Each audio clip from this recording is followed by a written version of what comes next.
With many businesses introducing remote work and the technology industry really taking off all over the world right now, you may find yourself applying for positions within tech, or maybe you already work within this area and find that you are needing English more regularly on a day-to-day basis within your work. I composed this list of tech-related vocabulary for you to test yourself and prepare for this ever-changing and ever-growing industry. Hi, my name is Catherine. I'm a business English teacher, and many of my students work within the tech industry. 5 years ago, they didn't necessarily need to use English, but they're finding now that more and more of their colleagues are English, or they're joining Zoom calls where English is the spoken language. If this sounds like you, be sure to watch to the end of this video, give me a like and a subscribe if it's helpful for you. The first thing I want to mention is that remote working has a number of different names depending which country you're in and the organization that is hiring. Some of the names I have heard are remote work, smart work, home working, and hybrid. These can be fully remote, so all of your work is done from home, or partially remote. You're expected to do a couple of days in the office and a couple of days at home. However, if it's partially remote, you'll often see the word hybrid, which means a few days in the office, a few days from home, and typically you can choose when to go into the office and when not. So our first two words today, Fintech and Reg Tech. So Fintech is just a shorter way of saying financial technology. So it's any technology related to the finance world. It refers to software, algorithms, applications, and hardware for mobile and desktop that involve moving money, transferring money, handling any kind of money or currency. And RegTech is a shorter way of saying regulatory technology. So this is any sort of software algorithm that regulates a system. This can be in risk control, identity verification, automating a process, anything that can be done by technology in the background that would usually require a team of people to do. We call this Reg Tech, something that regulates what is going on within an organization or business. We have all heard of the term startup by now, but sometimes working for a startup can come with risks, especially if you have family to provide for or you have expensive bills to pay. A startup is not always guaranteed to be there for the long term. This is where a unicorn company may come in. They're seen as a little less risky for the employees because a unicorn company is a startup that is privately owned, privately held, but already has a value of over $1 billion US. So because of the value of the company, because of the investments that the company has, this becomes less risky than the startups. Unicorn companies are typically in software or tech, and they appear less risky to work for because potentially they have a lot of investors already. I have grouped these two together as I think they are pretty well known now all over the world. Artificial intelligence, or AI, pronunciation is AI, refers to any system or program that operates on its own. So obviously the most talked about AI system at the moment is ChatGPT. I have a couple of videos on ChatGPT, so go and check those out. Any technology that doesn't need someone to continually operate it is considered AI, artificial intelligence. Augmented reality, I'll say it again for the pronunciation, augmented reality is different from virtual reality. It is a system or program that can change the reality we see or alter the reality we see, but it doesn't create a whole new reality like VR, virtual reality does. So virtual reality will create a whole new reality which you can play games in or interact with people in. Augmented reality changes what we see. So think of a hologram, for example. It's not changing our reality. We're still in this reality, but we are seeing something that isn't necessarily there. It's adding something to our reality. It's not taking away or creating a new reality. Big data. As the name suggests, this literally refers to any data that is too big, complicated, or large to be handled by standard data handling systems. Software engineers or developers that work with big data will be working on technology and software that has the ability to handle this data quickly and efficiently. Cloud computing.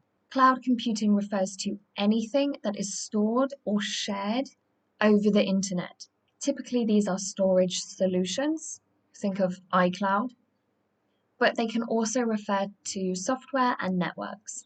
The idea of cloud computing is it's more efficient, it's easier, and lots of different users can access the same data all at once. Cybersecurity is a big one at the moment. Cybersecurity refers to any program, software, or algorithm that is designed to keep the user safe, designed to protect us online. Any data we have online, information that we have, any information we are giving to online sources or web pages, cybersecurity would deal with this. However, it does go bigger than that. Cybersecurity also involves investigating fraudulent behavior, protecting businesses, lawsuits regarding shared information or leaked information, and protecting the consumer as well as the business. Data analytics is something I have experienced in myself, as I used to do this in my marketing position. So any information that is collected by a business or software or even small business owner, any information that is collected needs to be analyzed and turned into useful or helpful information. Let's say you take the data of every item you sold in your online shop this month. Looking at that data and figuring out your best sellers, your worst performers, average transaction value, how long customers are spending on your shop or website. All of this is data analytics.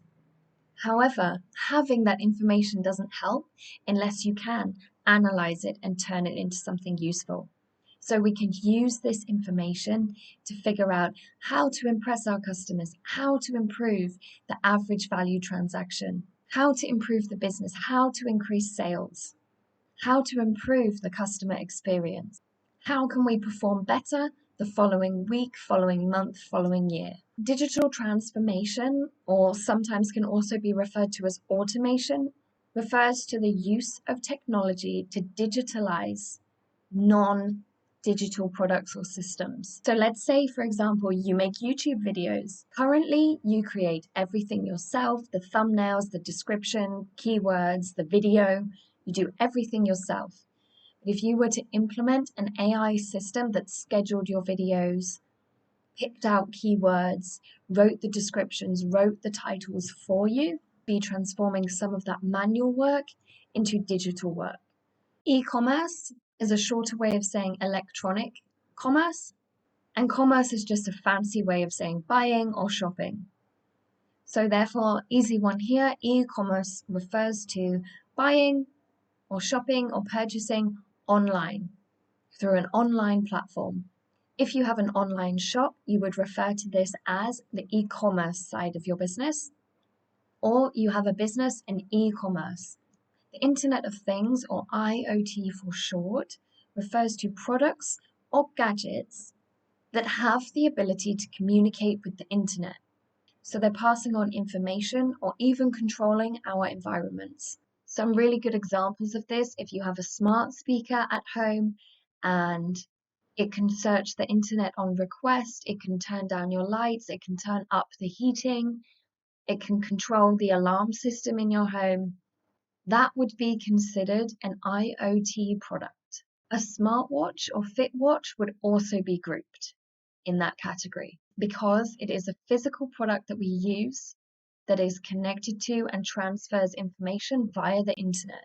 One of the newest ideas of this is cameras that can scan your face and scan the products you are buying, see what you are selecting and putting in your basket in a physical store, and charging you through your information, through your data, without you ever having to touch your wallet. So I think Amazon tested the first employee-free store in London. I didn't get to go to it, but I remember seeing it. So not a single person worked in the store. As you entered the store, the cameras picked up your face identity. They had sensors and weights in the baskets to see what you were buying, what you were purchasing, what you were putting in your basket. And then as you walked out the store, it would again scan your face and charge you for everything you had picked up. You never had to touch your wallet, never had to transfer money, and never saw a member of staff. It's very handy, I think, maybe for the future, but it's also quite scary to me. Network infrastructure is important if you are considering a career in software development. Infrastructure refers to the basic organization of any system or software in order for it to work properly on a daily basis. So the infrastructure of a country refers to its public transport, its school system, the quality of the road. Do they have recycling plants? Can they get rid of their garbage quickly? Or rubbish, I should say, as I'm English, rubbish quickly. Anything that keeps the country running. So network infrastructure is anything that keeps the network running, the connections, the systems that keep the network running on a daily basis. Software development is a very broad term, and software engineers or developers can have a variety of different roles within this area. However, the general term means anything related to developing, creating, maintaining, or supporting software. I see a lot more of my students are working in software development actually at the moment. As we use so much technology daily, it's really important to have a team that knows how to fix any problem that comes up. Web developer is similar to software developer, so the maintaining, supporting, creating, designing. The website specifically refers to website. You also have UX developer. A web developer differs from a software developer, however, because even though a web developer can work on the front end of the website or back end of the website, it is mostly focused on websites. However, a software developer can work with software. A web developer just works with a website. Wearable technology refers to any technology that is worn close to the skin and can improve our lives on a daily basis in some way. So think smartwatch or smart glasses. Wearable technology can be used within the medical industry to check on patients or give information to patients' doctors. Wearable technology can detect changes in heartbeat and warn their user that there has been a change or that they might need help. Elon Musk recently designed chips to go into the brains of people, but in his test he used pigs. And this chip can communicate with a computer system. So non-verbal people or anyone that has a problem communicating can communicate with the people around them through this computer system. It's very clever technology. It's a little scary if you ask me, but it can definitely improve the lives for some people. Our last phrase today is crowdfunding. Crowdfunding is not necessarily limited to the tech industry, but I included it because it's often talked about within tech. It's often a way to get investors. As the phrase suggests, crowdfunding is gaining funds and investments through a large group of people, a crowd of people, rather than one or two investors. So if you have an idea or a concept and you think it's a great idea, you can crowdfund. People invest in your idea, and once you have enough money or enough funding, you can make that idea become a reality. I have two acronyms now for you that I think would be very important for you if you're working in fintech. So the first is AML, which stands for anti-money laundering. Actually, AML, anti-money laundering, was around long before the tech industry started booming, but here we use it in regards to tech. So this is anything relating to making sure the funds and profits of a company or organization or business are used in a legal and ethical way. KYC, know your customer. Again, not specific to tech, but knowing your customer can be used in any situation when trading goods for money or currency, because knowing what your typical customer looks like or what their purchase pattern is like can potentially prevent fraudulent activity. That's not to say you won't get customers that are out of the ordinary or maybe buy more than you are used to or from a different country that you are used to. But if there are a few strange things about this customer. Knowing your customer, knowing what your customer typically buys, where they're from, how much they purchase, how many times a week or month they purchase. When you see things outside of that, you can question, is this a legitimate customer or am I being scammed here? Is the business being scammed? So that's it for today. This was a difficult video to film, but also to understand. It's maybe a more advanced level of English, but I think with the rise of people working in the tech industry, it's really important you know this vocabulary, especially because in tech, a lot of English words used regardless of your native language. I hope you enjoyed this video and found something new here today. If you did, please click like for me. It's really helpful and helps me get my videos out there. So have a fantastic day and I will see you next time. Goodbye.